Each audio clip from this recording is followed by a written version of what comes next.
प्यारे दोस्तों, आज की कहानी एक ऐसे पुजारी की है जो प्रेत बन चुका था। तो देर ना करते हुए चलते हैं कहानी की ओर। आज मैं बहुत ही खुश हूँ क्योंकि आज पूरे 11 साल बाद अमेरिका से मेरा दोस्त अपनी पढ़ाई पूरी करके वापस लौट रहा है। उसने भौतिक शास्त्र के विषय पर पीएचडी की हुई है।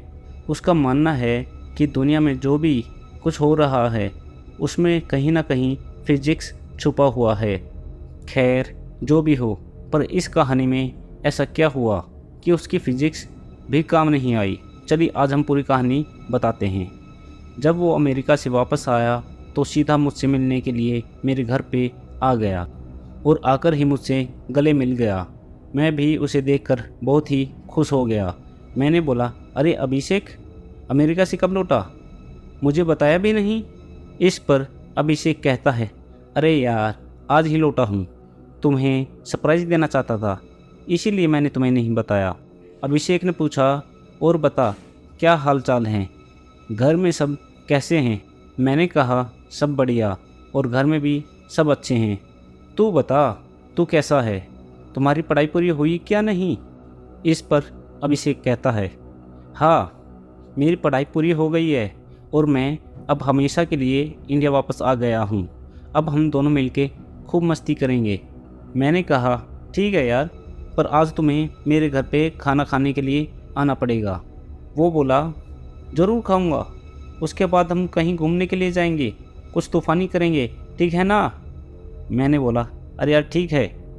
उसके बाद हम दोनों ने रात को खाना खाया और बाद में गांव के पुराने मंदिर में घूमने के लिए गए। मैंने बोला, अभिषेक, क्या तुम्हें पता है ये मंदिर बहुत ही ज़्यादा प्राचीन है? तो उसने हैरान होकर बोला, ओह, तो ये है तुम्हारा तूफ़ानी अंदाज। क्या यार, तुझे कोई अच्छी जगह नहीं मिली कि तू मुझे यहाँ मंदिर में ले आया? मैंने बोला, तुम चलो तो सही, बहुत मज़ा आएगा। लोगों का मानना है कि यहाँ पर भूत प्रेत रहते हैं। इस पर अभिषेक कहता है, क्या यार, क्या सच में भूत होते हैं? क्यों मजाक कर रहे हो? मैं नहीं मानता। मैंने बोला, ठीक है, हम दोनों साथ में जाते हैं और पता लगाते हैं कि यहाँ पर सच में भूत रहते हैं या नहीं। फिर हम दोनों मंदिर के अंदर चले गए। मंदिर काफ़ी बड़ा था और थोड़ा भयानक भी लग रहा था।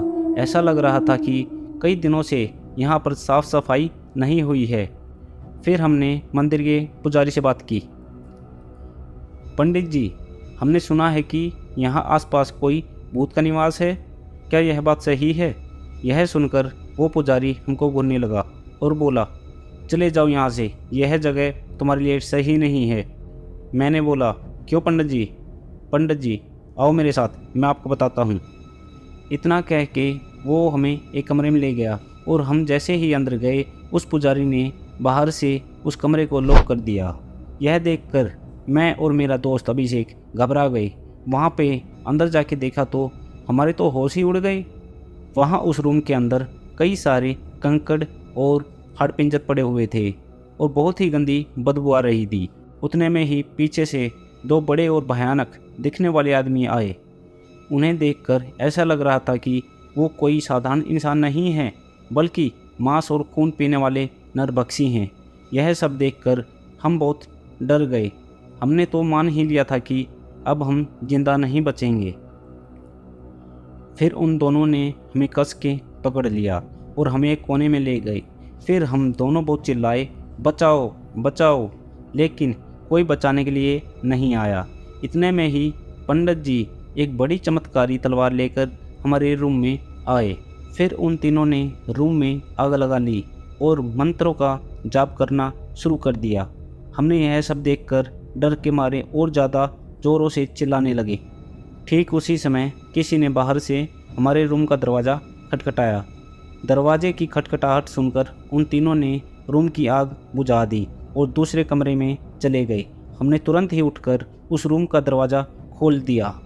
जब दरवाज़ा खुला तो दरवाजे के सामने मंदिर के ट्रस्टी और आसपास के रहने वाले लोग खड़े थे। हम कुछ बोले उससे पहले ही उन लोगों ने हमें धमकाना शुरू कर दिया। तुम दोनों कौन हो? यहाँ मंदिर में चोरी करने के लिए आए हो? सच बताओ, वरना हम पुलिस को बुलाएंगे। हमने सब सच बता दिया, लेकिन उन लोगों को हमारी बातों पे भरोसा नहीं हो रहा था, बल्कि उल्टा हमें डांटने लगे। तुम दोनों क्या बोल रहे हो? नशा करके आए हो क्या? ये मंदिर कई सालों से बंद पड़ा है और यह खंडर हो चुका है। यहाँ कोई पुजारी नहीं है। अब चलो यहाँ से भागो, नहीं तो हम पुलिस को बुलाएंगे। यह सुनकर हमारे तो होश ही उड़ गए, क्योंकि हमने जो भी देखा था वो सब इंसान नहीं बल्कि उनकी आत्माएं थी। और हम तुरंत ही मंदिर के बाहर निकल गए। बाहर निकलते समय मैंने मंदिर की खिड़की से देखा तो वो तीनों वहीं पे मौजूद थे और मुझे देखकर हंस रहे थे। मैं और मेरा दोस्त तुरंत बाइक लेकर वहाँ से घर पहुँच गए। दोस्तों, आज भी मैं उसके बारे में सोचता हूँ तो मेरा हृदय कांपने लगता है। तो प्यारे दोस्तों, आपको हमारी कहानी कैसी लगी? कृपया करके लाइक, सब्सक्राइब और कमेंट करना ना भूलें। धन्यवाद।